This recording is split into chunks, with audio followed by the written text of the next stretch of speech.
So, if it's not apparent, I'm traveling this week. Happens every single month. So if the lighting's a little off or the audio's a little echoey, it's because I'm in a hotel room and there's not like a lot of stuff on the walls. Before I get too far into this video, first off, I want to give a big thank you to everybody who's subscribed to my channel over this past year. We've just now recently hit 10,000 subscribers, which is awesome. And honestly, there's too many of you that I could thank for being an awesome part of this channel. I'm going to do like a special live stream or something pretty soon. But today I wanted to talk a little bit about the Autel EVO. My EVO specifically, not really anything in regards to a new EVO, but I wanted to talk about the new LUTs that they just released and my experience with Autel support over the past couple of weeks. So stick around.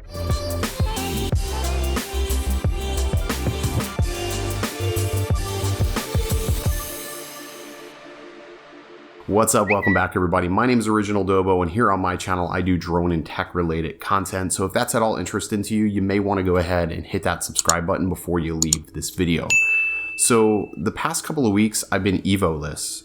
Haven't flown it really that much at all because I started making a video. I was going to do a sequence on the log footage from the EVO and talk about the dynamic range.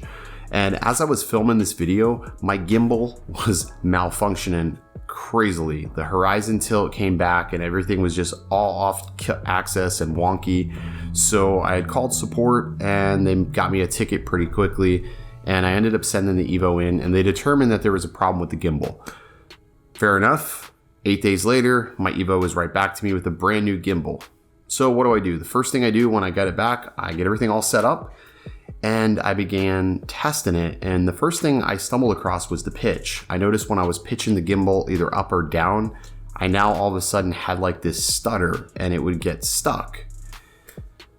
So I feared, just like anybody would, that I was gonna be EVO-less again for the second time. So I ended up contacting Autel, and then I ended up going through DroneWorks.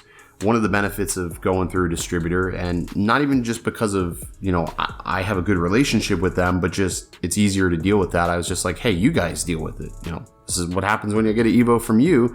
You take care of it. And that's exactly what they did. They ended up reaching out to Autel, and unbeknownst to me, they tricked my EVO out. It was like pimp my EVO when I got it back. So I ended up with a rugged bundle and the most badass EVO skin, at least for me. It's really super plain, but it's, for me, I love it. So it's all black. You guys know I really wanted a black EVO, and it's a black EVO skin, and it just has like a little orange signature, which is my signature on the side, which is awesome. So it's like, I don't know, the original Dobo EVO.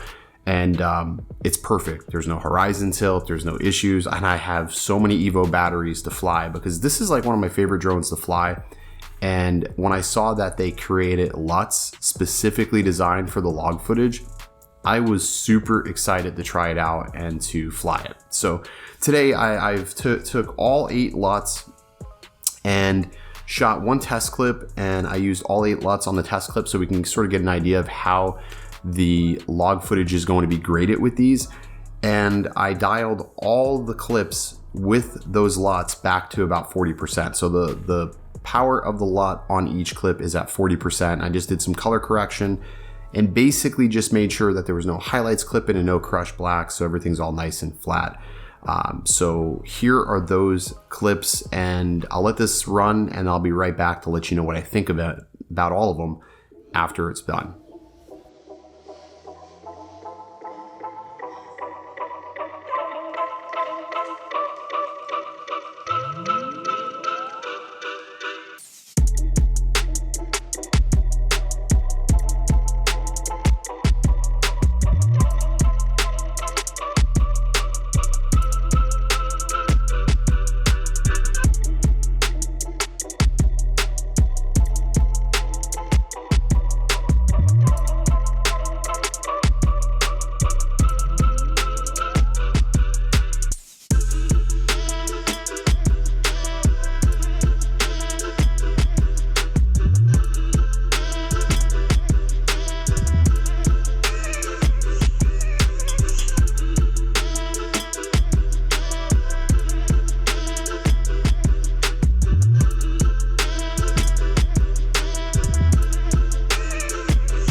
So looking at all those LUTs, there's just really subtle changes, and I really don't have like a clear favorite, and it's not really fair to compare LUTs like this because each LUT is really designed for like specific environments really.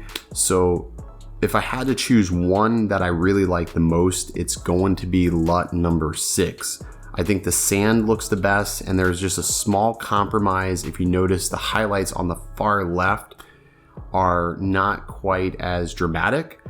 I mean, that's the only real compromise, but I'll take the trade-off to have a more natural looking sand. But I really think LUT 6 and LUT 8 are the best looking for this particular scene.